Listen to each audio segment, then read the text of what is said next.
Our KOMO forecast, nice sunny day out there. Get out and enjoy because the clouds start moving in tonight. Tomorrow looks like we'll have some showers by the afternoon.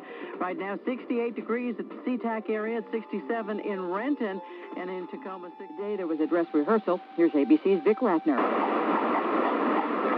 In the hot sun, the military ran through a precise rehearsal outside the Capitol.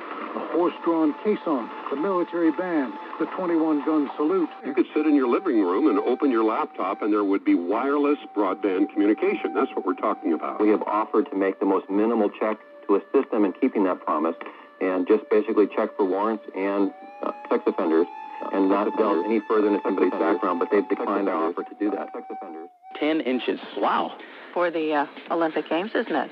What's that? It's what you really want. Is family important to you?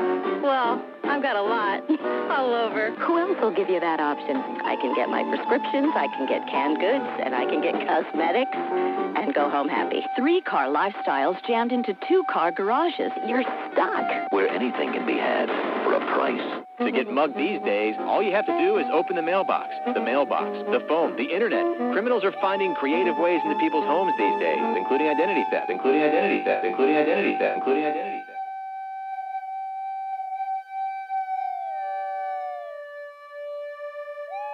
Eyes that had not opened for days did, and they weren't chalky or vague. They were clear and blue and full of life.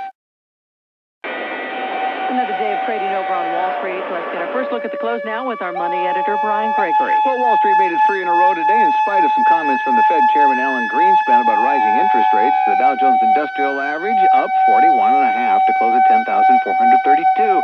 The Nasdaq Composite almost 3 points higher to finish at 2,023. The S&P 500 up 1 2/3